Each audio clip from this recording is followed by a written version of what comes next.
মঙ্গল গ্রহ। এখান থেকে সূর্য হচ্ছে 9,30,00,000 মাইল দূরে, সেখান থেকে জুপিটার আরো শত শত কোটি মাইল দূরে, সেখান থেকে মঙ্গল গ্রহ মার্স, সেই মঙ্গল গ্রহ পর্যন্ত পৃথিবীর মাটি থেকে মঙ্গল গ্রহের দূরত্ব হচ্ছে 49 কোটি কিলোমিটার মাইল। এই 49 কোটি কিলোমিটার মাইল পর্যন্ত মানুষ তার জ্ঞান পৌঁছায় দিয়েছে। সুবহানাল্লাহ ওয়া বিহামদিহি। জ্ঞান পৌঁছায় দিল। পাথফাইন্ডার একটা যন্ত্র, একটা রকেট তারা তৈরি করলো, এটাকে ছেড়ে দিল। প্রতি সেকেন্ডে 1600 মাইল গতিবেগে। চিন্তা করেছেন? প্রতি সেকেন্ডে 1600 মাইল বেগে এটা ওড়া শুরু করলো। উঠতে উঠতে 1 মাস 2 মাস 3 মাস করে 8 মাসের মাথায় গিয়ে গত 29শে জুলাই রাত 3:45 সময় ক্রমাগত 8 মাস উড়ে সেই মঙ্গল গ্রহে গিয়ে অবতরণ করলো পাথফাইন্ডার। পাথফাইন্ডার সেখানে অবতীর্ণ হলো। এরপরে পর্দা ফেটে গেল, ভিতর থেকে বেরিয়ে আসলো একটা সোজারনার নামের একটা গাড়ি। এই গাড়িটা 10 কেজি ওজন, 6 চাকার একটা গাড়ি। গাড়িটার ভেতরে রয়েছে কম্পিউটার, বেরিয়ে তার মধ্যে রয়েছে হাই পাওয়ারের ক্যামেরা, আরো অনেক যন্ত্রপাতি। এটা নামলো, নেমে চলা শুরু করলো। তারপরে ছবি তুলে নাসায় প্রেরণ করতে লাগলো। নাসা হচ্ছে পৃথিবীর মহাশূন্য গবেষণাগার। সেখানে প্রতি মুহূর্তে ওখান থেকে ট্রান্সমিট করতে লাগলো ফটোগুলি। এখানে বসে বিজ্ঞানীরা আবিষ্কার করতে লাগলো এই পাথরের এত বয়স, সেই পাথরের এত বয়স। এমনকি তারা এটাও আবিষ্কার করলো যে মঙ্গল গ্রহে আজ থেকে 300 কোটি বছর আগে একটা বন্যা হয়েছিল, ফ্লাড হয়েছিল। সেই ফ্লাড হয়ে সেই ফ্লাড যে হয়েছিল এটা ধরা পড়লো। তখন তারা চিন্তা করলো পানি যেখানে থাকে সেখানে তো কোনো না কোনো প্রাণী থাকতেই পারে। সেই প্রাণীর উৎস তারা খুঁজতে লাগলো। গাড়িটা চলতে গিয়ে বাধাপ্রাপ্ত হলো, পাথরের ধাক্কা লেগে গাড়িটা কাত হয়ে পড়ে গেল। চিন্তা করুন, 49 কোটি কিলোমিটার নিচে পৃথিবীর মাটিতে বসে বিজ্ঞানীরা কম্পিউটার মনিটরিং করে 49 কোটি মাইল দূরের সেই সোজারনার গাড়িকে তারা সেখানে সচল করে দিল। 49 কোটি কিলোমিটার মাইল নিচে পৃথিবীর মাটিতে বসে। এখন আল্লাহ পাক কি বলছেন? আল্লাহ রাব্বুল আলামিন বলছেন, ওমা উতিতুম মিনাল ইলমি ইল্লা কালিলা। তোমাদেরকে খুব সামান্যতম জ্ঞান দেওয়া হয়েছে। এই যদি হয় সামান্যতম জ্ঞান, তাহলে আল্লাহ রাব্বুল আলামিনের জ্ঞান কত বড়। সেই সর্বজ্ঞানের আধার, সমস্ত জ্ঞানের উৎস আল্লাহ সুবহানাহু ওয়া তাআলা। তিনি কোরআন অবতীর্ণ করেছেন গোটা মানব জাতির জন্য। আল্লাহ রাব্বুল আলামিন বলেন, قُلْ لَوْ كَانَ الْبَحْرُ مِدَادًا لِكَلِمَاتِ رَبِّي لَنَفِدَ الْبَحْرُ قَبْلَ أَن تنفد كلمات ربي ولو جئنا بمثله مددا। तमाम পৃথিবীর হে নবী আপনি বলুন, আমার রবের কালেমা লেখার জন্য যদি तमाम পৃথিবীর সমস্ত পানিগুলি যদি কালি বানানো হয়, আর তাই দিয়ে যদি আমার রবের কালেমার ব্যাখ্যা লেখা যদি শুরু হয়ে যায়, লিখতে লিখতে तमाम পৃথিবীর পানিগুলি শেষ হয়ে যাবে, আমার রবের কালেমার ব্যাখ্যা লেখা শেষ হবে না। এই হচ্ছে আল্লাহ পাকের সেই কালাম, এই হচ্ছে সেই কোরআন। আমাদের চাইতে হতভাগ্য জাতি পৃথিবীতে আর আছে কিনা অন্তত আমি জানি না। আমরা সৌভাগ্যবান জাতি ছিলাম, কিন্তু আজ আমরা হতভাগ্য এই কারণে যেহেতু কোরআনের সাথে আমাদের সম্পর্ক আগের মতো নাই। আমাদের পূর্ব পুরুষরা কোরআনের সাথে যে সম্পর্ক রাখতেন, আমরা সেই সম্পর্ক আজ আর রাখি না। কোরআন শরীফ আমি যদি জিজ্ঞেস করি, এই আমরা যারা এই মাহফিলে ওয়াজ শুনতে এসেছি, তাফসীর শুনতে এসেছি, কয়েকজনের বাড়িতে প্রত্যেক দিন ফজরের পর তেলাওয়াত হয়? যদি হাত তুলতে বলি তাহলে হাত বেশি উঠবে না কম উঠবে আপনারা বলেন? এরপরে যদি প্রশ্ন করি যে কয়জন তার বাড়িতে কোরআন শরীফ বুঝে পড়তে পারে, তাহলে হাত কি আরো বেশি উঠবে না আরো কম উঠবে? তাহলে কোরআন শরীফের সঙ্গে আমরা অত্যাচার করছি, জুলুম করছি, এই কথাগুলি আমাদের মনে রাখা দরকার। এই কোরআনের মাহফিলে আজকে যারা হিন্দু ভাইরা এসেছেন, বৌদ্ধ এসেছেন, খ্রিস্টান এসেছেন, অমুসলিম ভাইরা এসেছেন, আমি তাদের সকলকে এই মাহফিলের পক্ষ থেকে, আমাদের অন্তরের অন্তঃস্থল থেকে আপনাদেরকে মুবারকবাদ জানাই, আপনাদেরকে শুভেচ্ছা জানাই, স্বাগতম জানাই। কারণ এ কোরআন শুধু মুসলমানদের জন্য নয়, এ কোরআন পৃথিবীর কোন একটি যুগের জন্য, কোন একটি বিশেষ জাতির জন্য কোরআন অবতীর্ণ হয় নাই। কোরআন সর্বকালের সর্বযুগের সকলের মানুষের জন্য এসেছে। হাযা বায়ানুন লিন-নাস হুদান লিন-নাস, এটা এসেছে পৃথিবীর মানুষের জন্য বয়ান হিসেবে, উপদেশের গ্রন্থ হিসেবে বিশ্ব মানবতার কাছে আল্লাহ পাক অবতীর্ণ করেছেন। মুসলমানরা শুধু দাবি করতে পারবে না যে এটা শুধু আমাদের কোরআন, আর কারণ বন্ধুগণ, যে কোরআন কোনদিন পুরাতন হবে না। বাইতুল হুজুর কি সুন্দর করে ছোট্ট ছোট্ট উপমা দিয়ে আমাদেরকে বুঝিয়েছেন। মিসাল দিলে মানুষ যত বোঝে, সারাদিন ওয়াজ করা, 300 পৃষ্ঠার বই পড়া আর ছোট্ট একটা দৃষ্টান্ত দেওয়া, এর থেকে অনেক দ্রুত মানুষের ব্রেন এটাকে ক্যাচ করে, ঠিক কিনা? কি সুন্দর করে তিনি বুঝাইছেন, মাথাটা আল্লাহর দেওয়া, এটা পুরানো, আর টুপিগুলি মানুষের তৈরি, জুতাটা মানুষের তৈরি, পাওয়াটা আল্লাহর তৈরি। কাজী পুরান, এগুলি পুরান হয়ে যায়, আল্লাহর তৈরি গুলো পুরান হয় না। এটা তো কোরআন, এটা কি? উনি প্রকৃতপক্ষে হাদিসের কথাই বলেছেন, হাদিসের কথাই বলেছেন। রাসূল করিম সাল্লাল্লাহু আলাইহি ওয়াসাল্লাম বলেছেন, লা ইউহসা আজাইবুহু ওয়ালা তুবলা গারাইবুহু। এই কোরআন শরীফ কোনদিন পুরাতন হবে না, জীর্ণ হবে না, দীর্ণ হবে না, কোনদিন এর আকর্ষণ কোনদিন বিনষ্ট হবে না। মানুষ শুধু শুনতেই থাকবে কোরআনকে, কোনদিন নষ্ট হবে না। আল্লাহ রাব্বুল আলামিন কোরআনে কারীমকে হেফাজত করেছেন। আজ পৃথিবীর বুকে ধর্মগ্রন্থ হিসেবে, আল্লাহ পাকের কিতাব হিসেবে দুনিয়ায় কারো কাছে কোনো কিতাব নাই। সব তারমিম হয়েছে, তাহরিফ হয়ে গিয়েছে। একমাত্র কিতাব বিশ্ববাসীর কাছে আছে, যার নাম কোরআন। নাম কি? আল্লাহ পাক বলেন, কোরআনকে আমি হেফাজত করব। ইন্না নাহনু নাযালনা ওয়াদা কার? বলেন না ওয়াদা কার? আল্লাহ পাকের ওয়াদা, আমি এটাকে হেফাজত করব। কোরআন আল্লাহ পাক হেফাজত করেছেন। পৃথিবীতে বেদের হাফেজ নাই, বাইবেলের হাফেজ নাই, এগুলি কেউ মুখস্থ করে নাই, কিন্তু কোরআন শরীফকে আল্লাহ পাক হেফাজত করেছেন।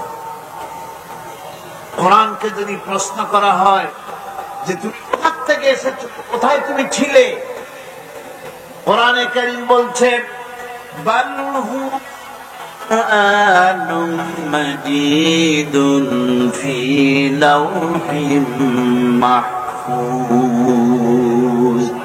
বরং এই কিতাব, এই কোরআন শরীফকে আল্লাহ পাক লোহে মাহফুজে রেখেছেন। লোহ মাহফুজ কি? লৌহুন, এই শব্দের অর্থ হচ্ছে ফলক। মাহফুজ এই শব্দের অর্থ হচ্ছে সংরক্ষিত। আল্লাহ পাক কোরআনকে সংরক্ষিত করেছেন একটা ফলকের মধ্যে। কিভাবে করলেন? সেই ফলকটার কাইফিয়ত কি আমরা জানি না।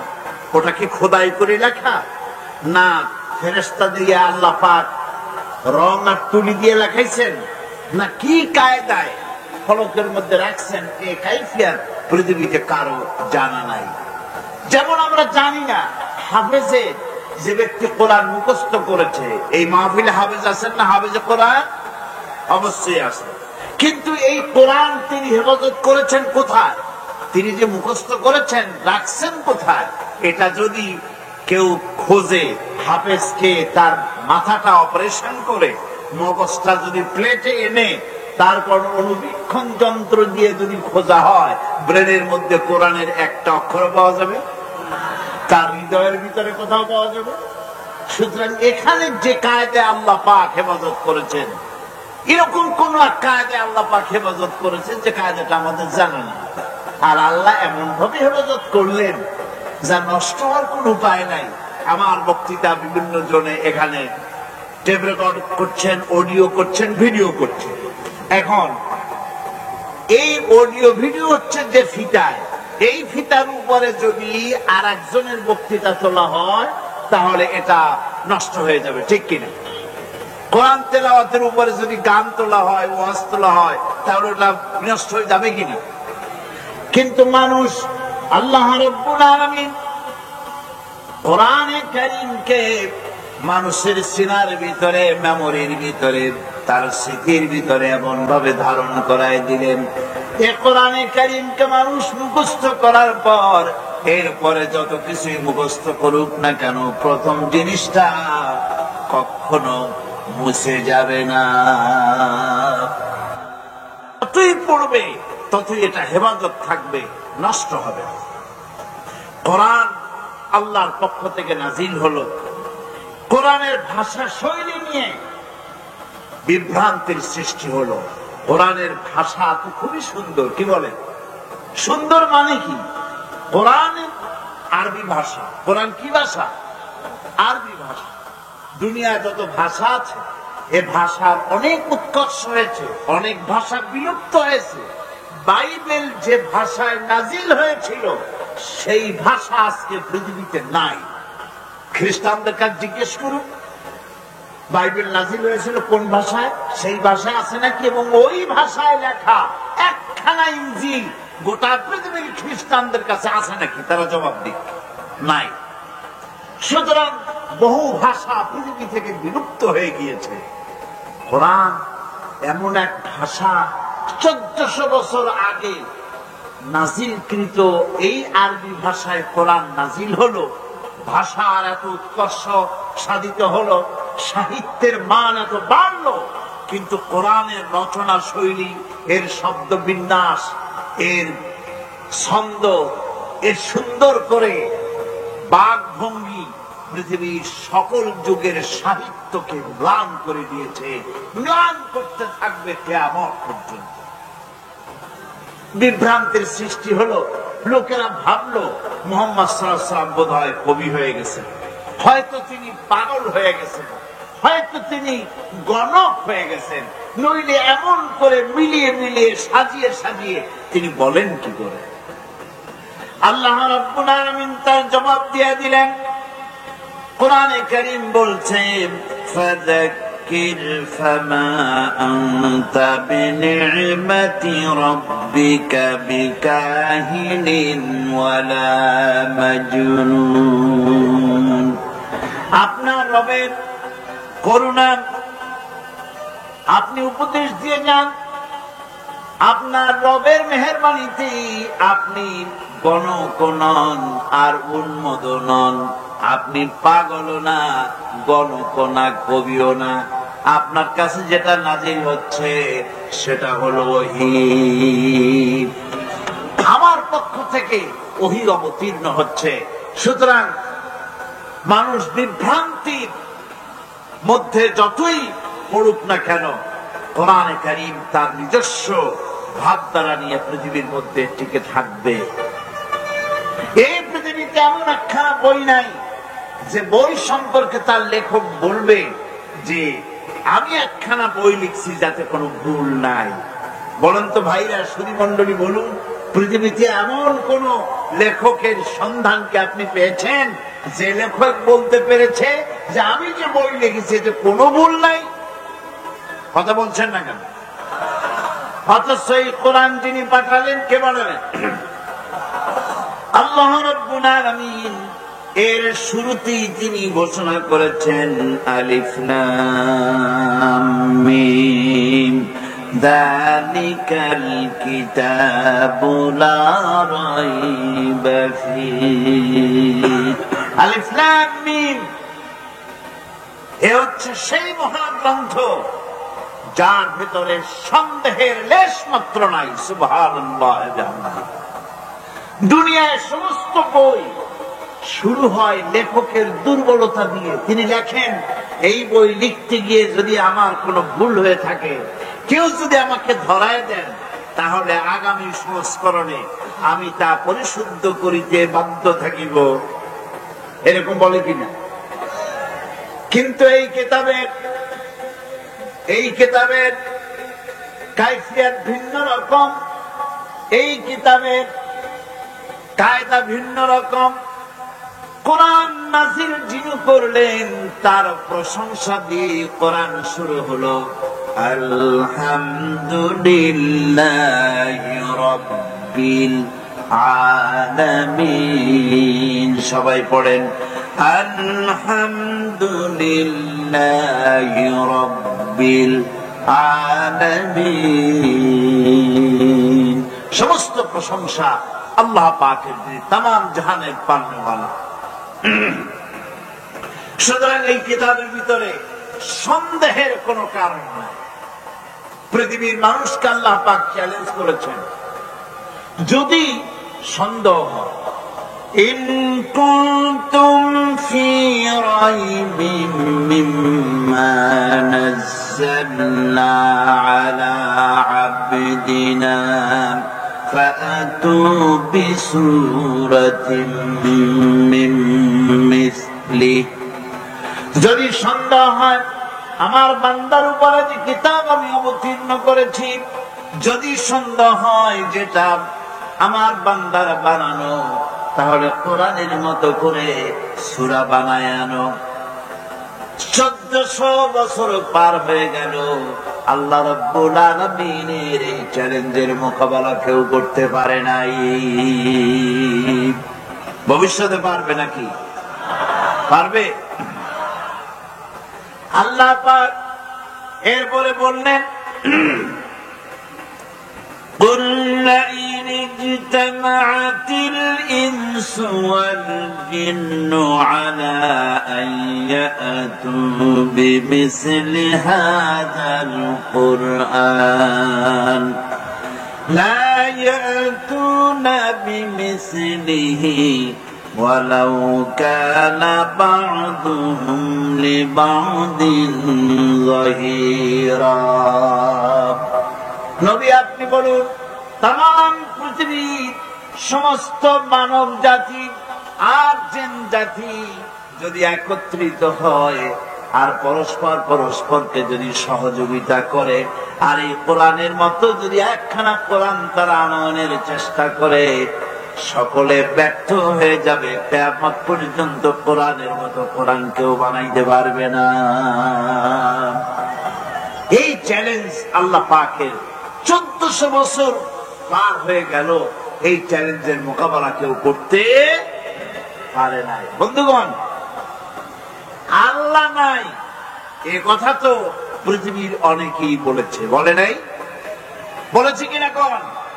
অনেকেই বলেছে দেয়ার ইজ নো গড, স্রষ্টা বলতে কেউ নাই, এ কথা বলেছে। পাগলেরা বলেছে। কিন্তু কোরআন আল্লাহর কিতাব নয়, এটা মানুষের বানানো, এ কথা কেউ বলতে পারে না। কারণ কেউ যদি একথা বলে যেটা আল্লাহর বানানো নয়, এটা মানুষের বানানো, তাহলে তাকেই লোকেরা ধরবে। যেটা যদি সত্যি মানুষের হয়, তুমিও তো মানুষ, বানায় দেখো কোরআন শরীফ, বানাও একখান দেখি আমরা। পৃথিবীর কোন মানুষ জাতে মাতাল হলেও ওরা তালে ঠিক আছে, এই কথা কেউ বলবে না, এই কথা কেউ বলবে না যেটা মানুষের বানানো। যেহেতু আল্লাহ পাক চ্যালেঞ্জ দিয়ে ছেড়েছেন, ফাতু বিসূরাতিন, ছোট্ট একটি সূরাও যদি হয় বানাও কোরআন, কেউ পারে না। সুতরাং এই কোরআনের রয়েছে বড় রকমের বৈশিষ্ট্য রয়েছে কোরআনে কারিমে।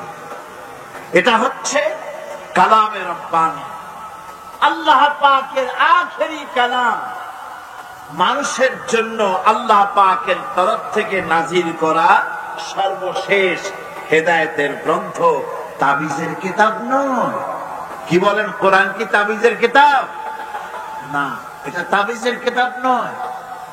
কোরআন শরীফ হেদায়েতের গ্রন্থ, সর্বশেষ হেদায়েতের কিতাব, আল্লাহর পক্ষ থেকে আর কোন বাণী পৃথিবীর মানুষের জন্য আসবে না। কি বলেন, আসবে নাকি? আর আসবে না, শেষ হয়ে গিয়েছে। আল্লাহর বলা যা বলা শেষ হয়ে গিয়েছে। প্রচলিত অর্থে অন্যান্য ধর্মগ্রন্থের মতো কোরআন কোন ধর্মগ্রন্থ নয়, অন্যান্য ধর্মগ্রন্থের মতো কোন ধর্মগ্রন্থ নয়। কোরআন এটা হচ্ছে জীবন বিধান। কোরআন এটা কি? আরো জোরে বলেন না, এটা কি? অন্যান্য ধর্মগ্রন্থে যা পাবেন না তা কোথায় পাবেন? কোথায় পাবেন? এ কোরআনে কারিমে সব পাওয়া যাবে। আপনার অর্থনীতি পাওয়া যাবে, রাজনীতি পাওয়া যাবে, না যাবে না? সমাজনীতি পাওয়া যাবে, পারিবারিক নীতি পাওয়া যাবে, জুডিশিয়াল ল পাওয়া যাবে, ফৌজদারি দণ্ডবিধি পাওয়া যাবে, এর মধ্যে স্বরাষ্ট্রনীতি পাওয়া যাবে, পররাষ্ট্রনীতি পাওয়া যাবে, যুদ্ধ কার সাথে করবেন, কার সাথে করবেন না, কার সাথে চুক্তি করবেন, কার সাথে করবেন না, সবগুলি রব্বুল আলামিন কোরআনে কারিমের মধ্যে বলে দিয়েছেন। সব কোথায় আছে? কোরআন আছে। নাদান কোরআন পড়ে না, কোরআন বোঝে না, যার জন্য কোরআনকে এড়িয়ে চলার প্রবণতা সৃষ্টি হয়েছে। শান্তি হবে না। শান্তির জন্য যত প্রচেষ্টা করুক পৃথিবীর মানুষ, বিশ্বাস করুন শান্তি হবে না, হবে না, হবে না। আল্লাহ রাব্বুল আলামিন বলেন, মা ইয়ানতিকু আনিল হাওয়া ইন হুয়া ইল্লা ওয়াহয়ুহা। আমার নবী নফসকে অনুসরণ করে, প্রবৃত্তিকে অনুসরণ করে কোন কথা তিনি বলেন না। নবী যেটা বলেন সেটা হলো ওহী, আমার পক্ষ থেকে তিনি কথা বলেন, আমার বলা কথাই বলেন। তিনি যদি আমার কোন কথা আমার নামে টানাই দিতেন, ওয়ালাউ তাকাওয়ালা আলাইনা বা'দাল আকাবিল, নিজের থেকে কোন কথা বানায়া আমার নামে যদি তিনি চালিয়ে দিতেন, তাহলে আমি তার ডান হাতকে চেপে ধরতাম। কার? মুহাম্মদ সাল্লাল্লাহু আলাইহি ওয়াসাল্লামের ডান হাত চেপে ধরতাম এবং তার কণ্ঠনালীকে আমি কেটে ফেলে দিতাম। কণ্ঠনালীকে কেটে ফেলে দিতাম। তিনি কোন কথা নিজের থেকে বানিয়ে বলেন নাই। কোরআনের থেকে যা বলেছে, কোরআনের নামে যা বলেছেন সব আমার বাণী, আমার কথা। কোরআন আরবি ভাষা আর হাদিসও আরবি ভাষা। দুটোর মধ্যে পার্থক্য আছে না নাই? গান সরাতে আছে। দুটোর মধ্যে পার্থক্য আছে না নাই? পার্থক্য আছে। কোরআনও পড়েন, হাদিসও পড়েন। ভাষা যদিও আরবি, কিন্তু দুটোর মধ্যে ভাষাগত, ছন্দগত, শব্দবিন্যাসগত, শ্রুতিমধুরতার দিক থেকে অনেক পার্থক্য। কিন্তু আসলে জিনিস আসছে একই জায়গা থেকে। কোরআনের ভাব আর ভাষা দুটোই আল্লাহ, হাদিসের ভাষাটা রাসূল করিম সাল্লাল্লাহু আলাইহি ওয়াসাল্লামের ভাবটা আল্লাহ পাকের। সুতরাং নবী যা বলেছেন সব কথা আমার পক্ষ থেকেই বলেছেন। কোরআন একমাত্র কিতাব যা আজ পর্যন্ত অবিকৃত অবস্থায়, অকৃত্রিম অবস্থায় পৃথিবীর মানুষের কাছে আছে, যার মধ্যে কোন তারবিম তাহারিফ আজও হয় না। কোরআন হচ্ছে একমাত্র সেই কিতাব, যেই কিতাবের মধ্যে আমাদের ধর্মের নাম আছে, আমাদের জীবন ব্যবস্থার নাম আছে, যেই কিতাবের মধ্যে আমাদের নাম আছে। কিরকম? আমাদের দ্বীনের, আমাদের ধর্মের নাম কি বলেন? এর নাম কি? কোরআন শরীফ ইসলামের নাম আছে কিনা? ইন্নাদ-দীনা ইনদাল্লাহিল ইসলাম। ইসলাম হচ্ছে কেবলমাত্র আমার কাছে মনোনীত জীবন ব্যবস্থা। এই ইসলামের কথা আল্লাহ পাক কোরআনে বলেছেন। মুসলমান আমরা জাতি হিসেবে কি? মুসলমান, এই জাতির কথা কোরআনের মধ্যে বলা হয়েছে, হুয়া সাম্মাকুমুল মুসলিমিন। আমাদেরকে মুসলমান বলা হয়েছে, কোরআন শরীফ বহু জায়গায় কথা আসছে। কিন্তু হিন্দু, খ্রিস্টান, বৌদ্ধ এই সব কথাগুলি তারা নিজেরা তৈরি করেছে, তাদের ধর্মগ্রন্থের মধ্যে নাই। বেদের মধ্যে কোথাও হিন্দু কথা নাই, বাইবেলের ভিতরে কোথাও খ্রিস্টানদের কথা নাই, খ্রিস্টান এই শব্দ ব্যবহার করা নাই। সুতরাং হিন্দু, বৌদ্ধ, খ্রিস্টান এসব নাম তাদের নিজেদের তৈরি করা, তাদের ধর্মগ্রন্থের ভিতরে নাই। কোরআন একমাত্র কিতাব যার এই জাতির নাম এবং দ্বীনের নাম, ইসলামের নাম, মুসলমানদের নাম কোরআনের মধ্যে আল্লাহ পাক স্পষ্ট করে ঘোষণা করে দিয়েছে। কোরআন হচ্ছে বিশ্বের সেই কিতাব যা সর্বাধিক পঠিত। আপনি আমাকে বলেন, পৃথিবীতে একখানা কিতাবের নাম আমারে শোনান, যেই কিতাবটা সবচাইতে বেশি পড়া হয়েছে, তার নাম কি? কি নাম? কোরআন। কোরআনের চাইতে বেশি পড়া হয়েছে এমন কোন কিতাব পৃথিবীতে? কোরআনের নামই হলো কোরআন, যার অর্থই হলো পাঠ করার বিষয়। এর নামই হলো কোরআন। পৃথিবীতে সবচাইতে বেশি পড়েছে মানুষেরা এই কোরআন, কারণ এই কোরআনের প্রতি অক্ষরে আল্লাহ রাব্বুল আলামিন 10-10 করে নেকি আমলনামায় লিখে দেন। পৃথিবীতে এমন কোন বই নাই যা প্রত্যেক অক্ষরে 10-10 করে নেকি আমলনামায় লেখা যাবে। মানুষ জেনে হোক, বুঝে হোক, মুখস্থ হোক, যেমনে হোক, কোরআন শরীফ মানুষ পড়বেই। কোরআন রক্ষার, কোরআন সুরক্ষিত থাকার এটি একটি কারণ। বাইবেল তার নিজস্ব ভাষায় নাই, বেদ তার নিজস্ব ভাষায় নাই, কোরআন তার নিজস্ব ভাষায়, চিল্লায় কোন কোরআন তার নিজস্ব ভাষায় আছে। কোরআন আপনি কিন্তু বাংলায় পড়তে পারবেন না, কোরআন আপনি ইংরেজিতে পড়তে পারবেন না, কোরআন আপনি ফার্সিতে পড়তে পারবেন না। অবশ্য বোঝার জন্য আপনার মাতৃভাষায় অবশ্যই বুঝবার অধিকার আপনি রাখেন। কোরআন আপনি বুঝবেন, বাংলায় বুঝুন, উর্দুতে বুঝুন, ডাচে বুঝুন, ফ্রান্সিতে বুঝুন, ইংলিশে বুঝুন, আর আপনি যে কোনো ভাষায় কোরআন বুঝতে চেষ্টা করুন। কিন্তু যখন তেলাওয়াত করবেন তখন আপনাকে আরবিতেই তেলাওয়াত করতে হবে। তেলাওয়াত করতে গেলে কি তেলাওয়াত করতে হবে? আরবিতে অবশ্যই পড়তে হবে। আপনি অন্য কোন ভাষায় পড়তে পারবেন না। আপনি কি পারবেন নামাজ পড়তে দাঁড়িয়ে আল্লাহ সর্বশ্রেষ্ঠ, সমস্ত প্রশংসা তার, যিনি তামাম জাহানের পালনেওয়ালা, সৃষ্টিকর্তা, তিনি পরম করুণাময়, তিনি দয়ালু, তিনি বিচার দিনের বিচারক, তোমার কাছে সাহায্য চাই, একমাত্র তোমারই গোলামি করি, আল্লাহ সর্বশ্রেষ্ঠ। নামাজ হবে? নামাজ হবে। কোরআনকে বাধ্যতামূলক করা হয়েছে আরবিতে পড়তে হবে। কিয়ামত পর্যন্ত এই কোরআন তার নিজস্ব ভাষায় টিকে থাকবে, কারো ক্ষমতা নাই এক হরফ, একটা নক্তা পরিবর্তন করার অধিকার পৃথিবীর কোন মানুষের নেই। কোরআন শরীফ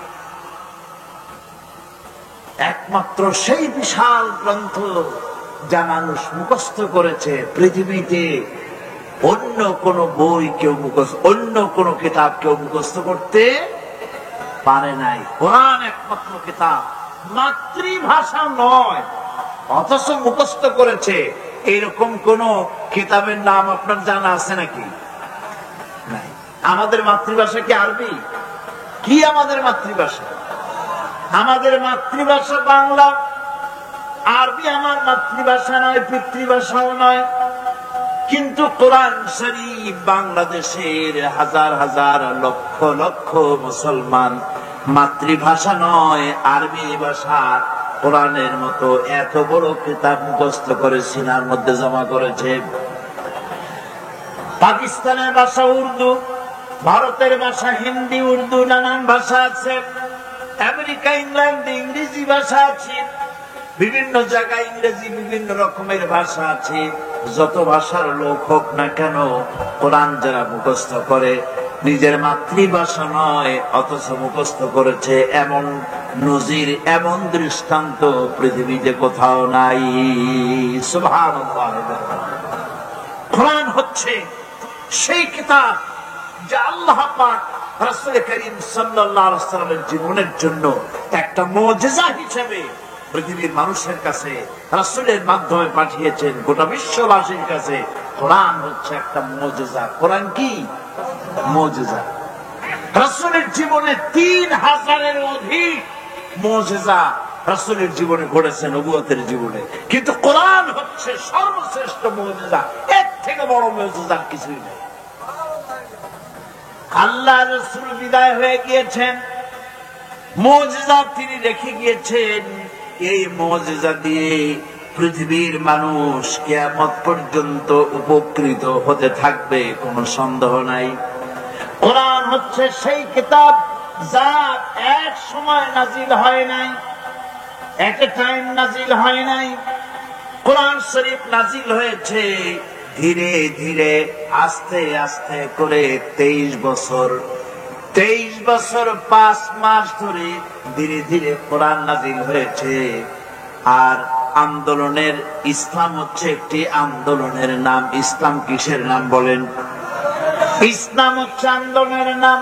ইসলাম একটি বিপ্লবের নাম। ইসলাম একটা শরিয়তের নাম। ইসলাম একটা মুকাম্মাল নিজামে হায়াতের নাম। এই ইসলামী মুকাম্মাল নিজামে হায়াতের জন্য যখন যা দরকার, ধীরে ধীরে আল্লাহ রাব্বুল আলামিন এই কোরআন নাজিল করেছেন। হুজুর মুখস্থ করেছেন।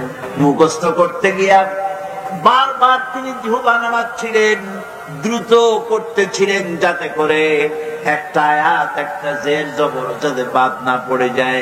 রাসূলুল্লাহর এই কষ্টটুকু আল্লাহ পাক বরদাস্ত করলেন না। তিনি ওহী নাজিল করে দিলেন, লা তুহাররিক বিহি লিসানাকা লিতাআজালা বি।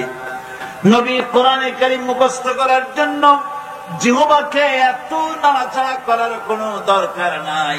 আমার জিবরাইল আপনার প্রতি যখন ওহী নাজিল করে, আপনি আস্তে আস্তে করে একবার তার সঙ্গে উচ্চারণ করে যাবেন।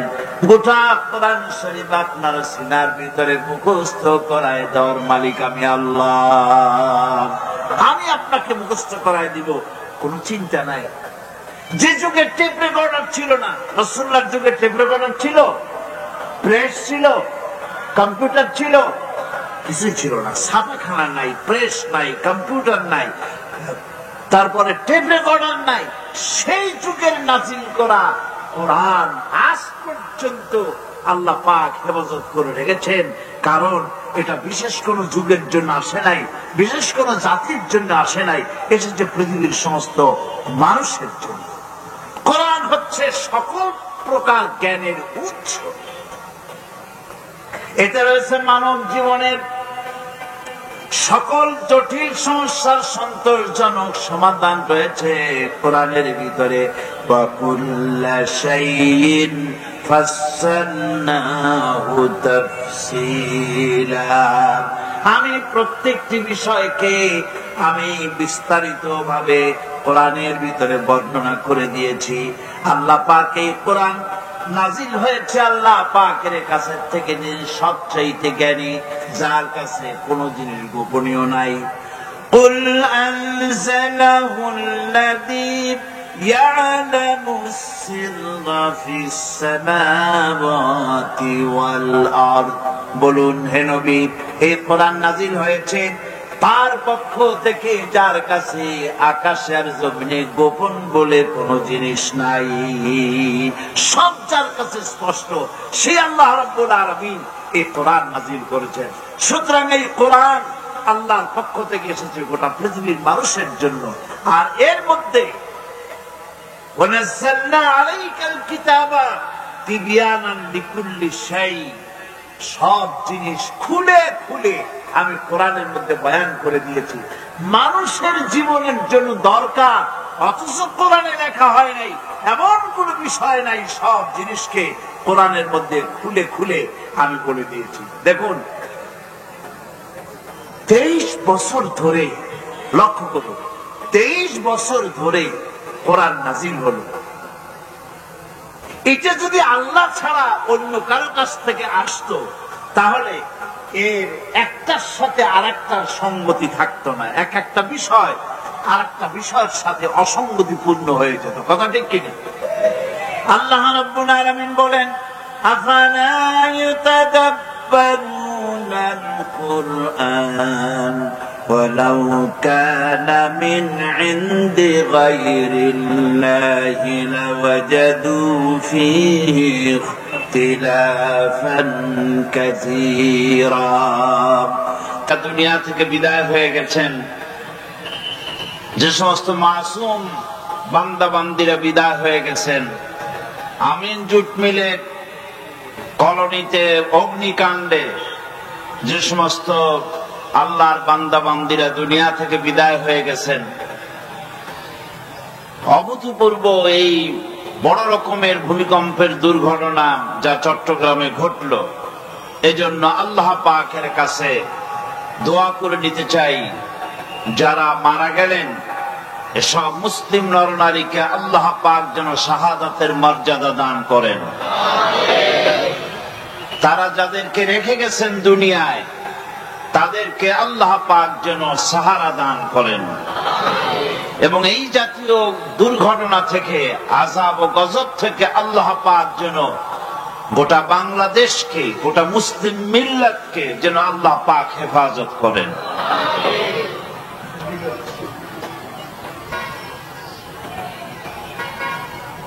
এই তাফসীরের মাহফিলের রওনাক বখশ আলেমে দ্বীন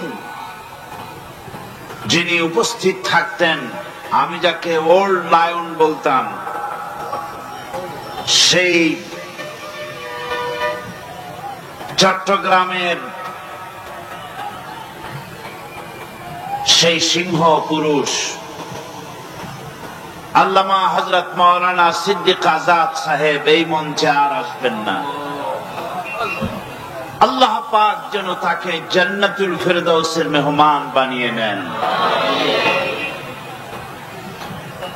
আজ আমি আপনাদের সামনে ভূমিকায় কিছু কথা আলোচনা করে নিতে চাই। ওমা তাওফীকি ইল্লা বিল্লাহ সুবহানাকা লা ইলমা লানা ইল্লা মা আল্লামতানা আলাইহি তাওয়াক্কালতু ওয়া ইলাইহি উনীব। মাবুদের দরবারে সাহায্য প্রার্থনা করছি যে তিনি যেন তার বান্দা বান্দীদের সামনে কিছু বক্তব্য রাখা, কোরআন থেকে হাদিস থেকে কিছু কথা বলার তৌফিক তার গোলামকে দান করেন। আমাদের বর্তমান সমাজের অবস্থা সম্পর্কে আমাদের মুরব্বী মুর্শিদে কামেল বাইতুল শরফের হযরত পীর সাহেব কেবলা আপনাদের সামনে তুলে ধরেছেন। আপনারা অত্যন্ত মনোযোগ সহকারে, আমরা সবাই মিলে অত্যন্ত মনোযোগ সহকারে তার বক্তব্য অনুধাবন করেছি, হৃদয়ঙ্গম করেছি। আল্লাহ পাক তাকে সুস্থ রাখুন, আল্লাহ পাক তাকে হায়াতে তাইয়্যিবা দান করুন, আল্লাহ পাক তাকে সেহাতে কুল্লিয়া দান করুন। এ জাতির হেদায়েতের জন্য আল্লাহ পাক দীর্ঘদিন তাকে বাঁচিয়ে রাখুন। সভাপতির জন্য দোয়া করে নিতে হয়।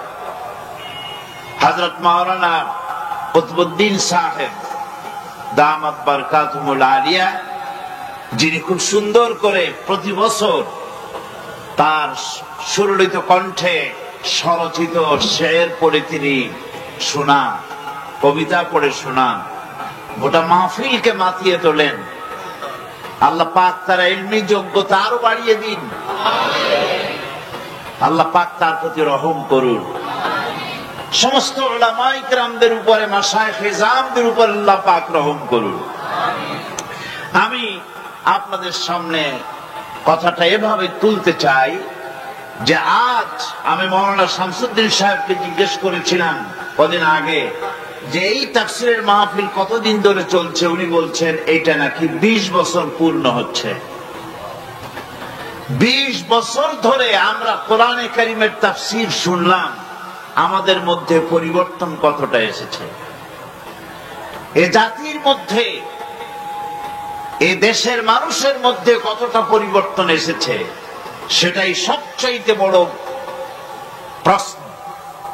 কোরআন কি শুধু শোনার জন্য এসেছে? কোরআন কি শুধু চুমা খাওয়ার জন্য এসেছে?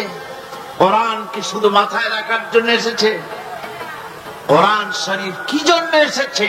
আমরা তো শুধু শুনি, চুমা খাই, মাথায় লাগাই, বুকে লাগাই, কিন্তু কোরআন থেকে হেদায়েত গ্রহণ করি না।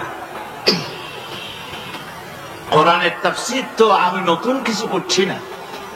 আমি কোরআনে কারীমের খেদমত যারা করেন তাদের মধ্যে অতীতে যারা খেদমত করেছেন, এখন যারা করছেন, তাদের মধ্যে আমি হচ্ছি তালিবে ইলম, সবচেয়ে ছোট্ট নগণ্য, আল্লাহ পাক এক নগণ্য গোলাম। এর আগে বহু তাফসীর হয়েছে, কিন্তু মানুষের পরিবর্তন, চরিত্রের, আখলাকের, সমাজের, রাষ্ট্রের পরিবর্তন দেখতে পাই নাই। খুব কম পরিবর্তন হচ্ছে। হযরত শাহ আতাউল্লাহ বুখারী রাহমাতুল্লাহ আলাইহি সারা জীবন ইসলামের পথে সাধনা করে জীবনের শেষ মুহূর্তে এসে বলেছিলেন, 40 साल तक कब्रिस्तान में आजान दिया, कोई मुर्दा जिंदा नहीं हुआ। 40 বছর পর্যন্ত কবরস্থানে আজান দিলাম, কোন মুর্দা জাগি উঠলো না। আমার অবস্থাও অস্থায়ী হয়েছে। জীবনের 36টি বছর কোরআনে কারীমের একটুখানি খেদমতের তৌফিক আল্লাহ পাক দিলেন, মনে হচ্ছে যেন কবরস্থানে আজান দিচ্ছি, কারো কানে প্রবেশ করছে না। আজ আমরা কোথায় যাচ্ছি? কোরআন ছেড়ে দিয়ে কোথায় যাচ্ছি? ফাইনা তাযহাবুন, কোথায় চলছি আমরা? কোরআন ছেড়ে দিয়ে আমরা কোথাও শান্তি পাবো না। শান্তির জন্য পৃথিবীতে লিগ অব নেশনস তৈরি হয়েছিল, ইউনাইটেড নেশনস অর্গানাইজেশন তৈরি হয়েছিল, শান্তির জন্য সার্ক তৈরি হয়েছিল, শান্তির জন্য কত কিছু তৈরি হলো, শান্তি কেউ দিতে পারে নাই, পারবেও না, পারবেও না। এই কোরআন কেন্দ্রিক রাষ্ট্র ব্যবস্থা ছাড়া শান্তি চুক্তি যতই হোক, অশান্তি বাড়বে, শান্তি কোনোদিন হবে না। শান্তি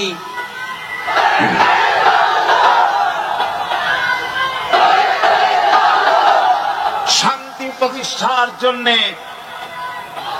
এ কোরআনের কাছে আসতে হবে।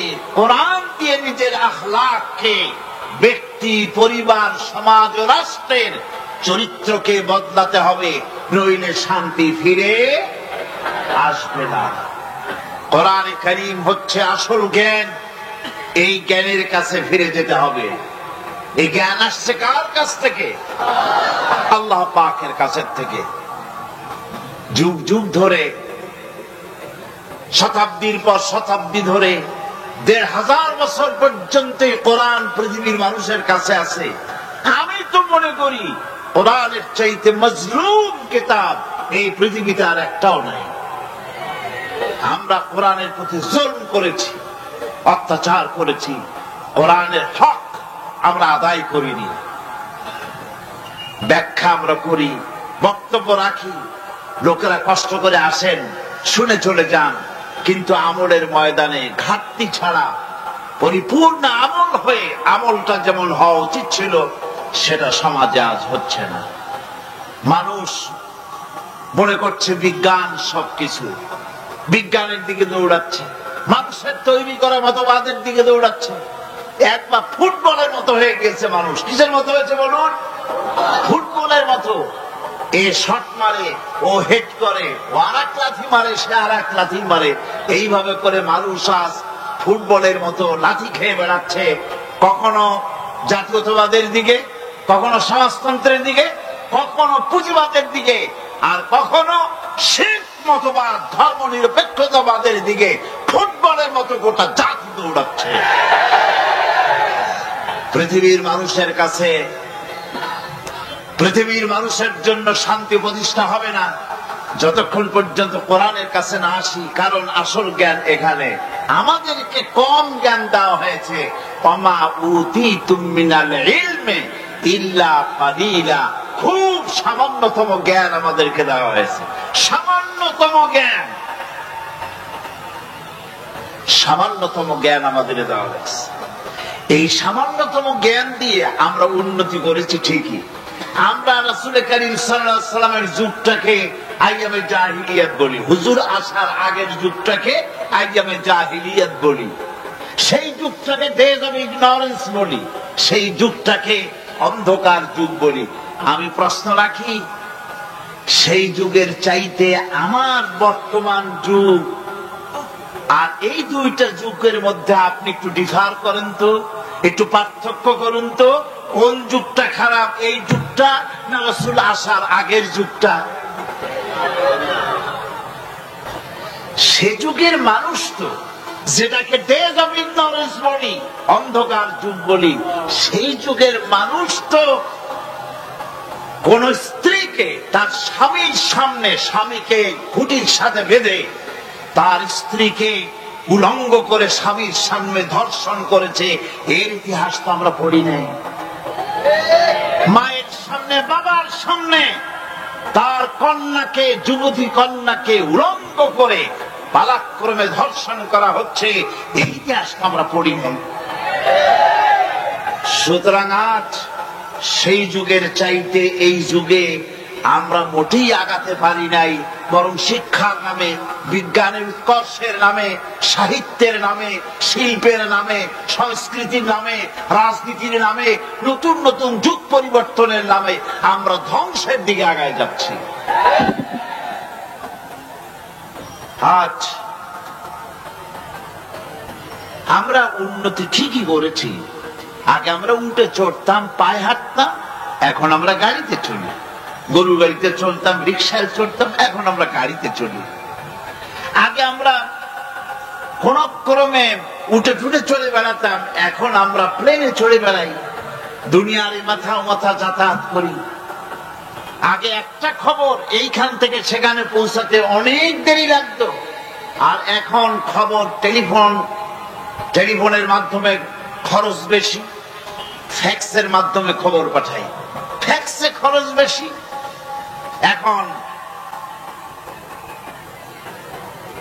ইন্টারনেটের মাধ্যমে, ইমেইলের মাধ্যমে, কম্পিউটারের মাধ্যমে খবর পৃথিবীর এক প্রান্ত থেকে আর এক প্রান্তে কম খরচে, দ্রুত গতিতে এক প্রান্ত থেকে আর এক প্রান্তে আমরা পৌঁছে দিচ্ছি। কম্পিউটার এই পৃথিবীকে একটা নতুন দিগন্ত উন্মোচিত করে দিয়েছে। কম্পিউটার এখন আর চিকিৎসার জন্য আপনাকে, বাজির হুজুর কেবলা তিনি কলকাতা গিয়েছেন, চিকিৎসার জন্য কেউ সিঙ্গাপুরে যায়, কেউ আমেরিকায় যায়, এখন যাওয়ার দরকার নেই। আপনার এইখানে ডাক্তাররা আপনার রোগ নির্ণয় করতে পারে নাই, যাওয়ার দরকার নাই। এই সাবজেক্টের উপর ডাক্তার লন্ডনে আছে অথবা আমেরিকায় আছে। আপনি এখান থেকে আপনার কম্পিউটারের মাধ্যমে লন্ডন এবং আমেরিকার ডাক্তারদের সঙ্গে আপনি কথা বলতে পারবেন।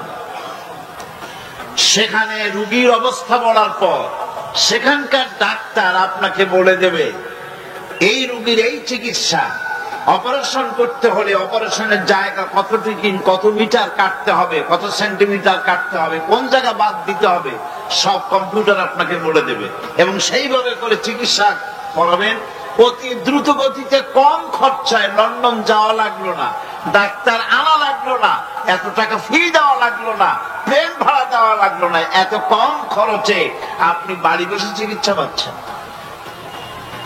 এখানেই শেষ নয়, আপনি একটা বই তালাশ করছেন, বইটা বাংলাদেশে নাই, বইটা আছে আমেরিকায় অথবা আছে লন্ডন হসপিটাল, লন্ডনে সবচাইতে বড় লাইব্রেরিতে বইটা আছে, সেই বইটা আপনি চান, আপনাকে লন্ডনে যাওয়ার দরকার নাই, আপনি কম্পিউটারে বটন টিপুন, লন্ডন এসে গেছে।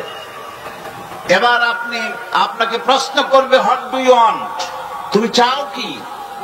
আপনি তখন বলুন আমি লন্ডনের লাইব্রেরি চাই, লাইব্রেরির লিস্ট চলে আসলো, কোন লাইব্রেরি চান সেখানে টিপুন, সেই লাইব্রেরিটা বেরিয়ে আসলো। এরপর ওই লাইব্রেরি কোন বইটা চান সেটাই টিপুন, বইটা বেরিয়ে আসলো। ইচ্ছে করলে 1000 পৃষ্ঠার বই ঘরে বসে এই কম্পিউটারের পর্দায় আপনি পড়তে পারবেন, 1000 পৃষ্ঠার বই।